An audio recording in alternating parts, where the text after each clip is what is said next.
महाराष्ट्रासाठी तब्बल 20 वर्षांपासून प्रलंबित असलेल्या एका मोठ्या पाणी प्रश्नावर अखेर तोडगा निघाला आहे.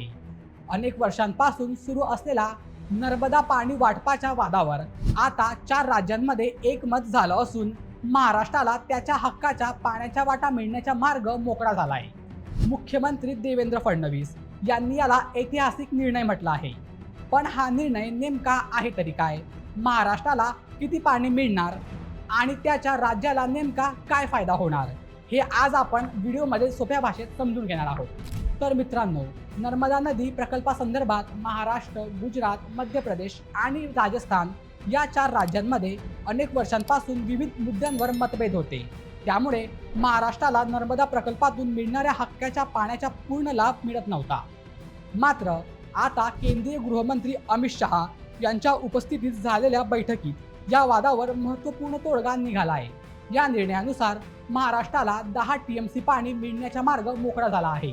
यामध्ये नर्मदा तापी जोड प्रकल्पातून 5 TMC आणि उकई धरणातून आणखी 5 TMC पाणी देण्यात तत्वतः सहमती दर्शवण्यात आल्याची माहिती मुख्यमंत्री देवेंद्र फडणवीस यांनी दिली. या निर्णयामुळे विशेषतः उत्तर महाराष्ट्रातील पाणी टंचाई कमी करण्यास मदत होण्याची अपेक्षा व्यक्त केली जात आहे. सिंचनासाठी अधिक पाणी उपलब्ध झाल्यास शेतीला मोठा आधार मिळू शकतो. तसेच भविष्यात पिण्याच्या पाण्याचाही प्रश्न काही प्रमाणात सुटण्यास मदत होऊ शकते.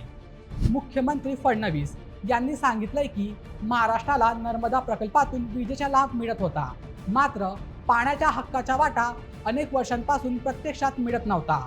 आता 4ही राज्यांमध्ये सहमती झाल्याने हा दीर्घकाळ प्रलंबित प्रश्न मार्गी लागल्याचा दावा करण्यात आला आहे. एकूणच जवळपास 2 दशकांनंतर नर्मदा पाणी वाटपाच्या वादावर तोडगा निघाल्याने महाराष्ट्रासाठी हा महत्त्वाचा टप्पा मानला जात आहे.